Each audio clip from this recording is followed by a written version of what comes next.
తెలంగాణలో మరో 2 పథకాలకు కాంగ్రెస్ ప్రభుత్వం శ్రీకారం చుట్టింది.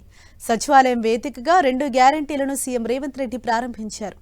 ఆర్థిక ప్రణాళికలతో అర్హులందరికీ 500కే గ్యాస్ సిలిండర్, గృహజ్యోతి పథకాలు అందిస్తామన్నారు సీఎం రేవంత్ రెడ్డి. గత ప్రభుత్వం గ్యాస్ సిలిండర్ ధరలను పెంచుకుంటూ పోయిందని విమర్శించారు. సోనియా గాంధీ మాట శిలాశాసనం, ఇచ్చిన ప్రతి హామీని నెరవేర్చుతామన్నారు సీఎం రేవంత్ రెడ్డి.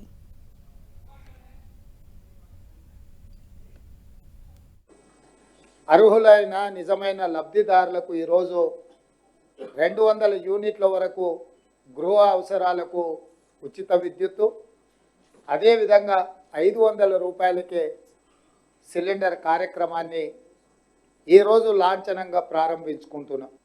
ఆనాడు గ్యాస్ పొయ్యి సిలిండర్ ధర 400 రూపాయలకే మహిళలకు అందుబాటులోకి తీసుకొచ్చి పేదల కష్టాలు తీరవాలని ప్రయత్నం చేసింది.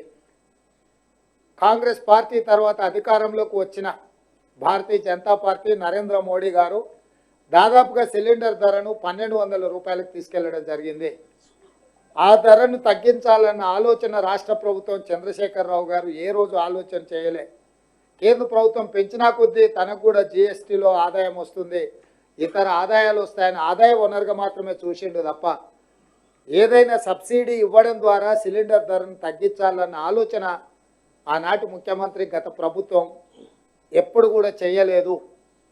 అందుకే 6 గ్యారెంటీలలో భాగంగా ఇచ్చిన మాట నిలబెట్టుకుంటూ భవిష్యత్తు ప్రణాళికలను రచించుకుంటూ ఈరోజు ఎన్నికల కోడ్ వల్ల ప్రియాంక గాంధీ గారి పర్యటన రద్దవడమే కాకుండా చేవెళ్లలో ప్రారంభించాలనుకున్న ఈ 2 పథకాలను సచివాలయంలో ఇప్పుడు ప్రారంభించుకొని ఇక్కడి నుంచి అక్కడ బహిరంగ సభకి వెళ్ళి మహిళల కళ్ళల్లో ఆనందం చూడాలి.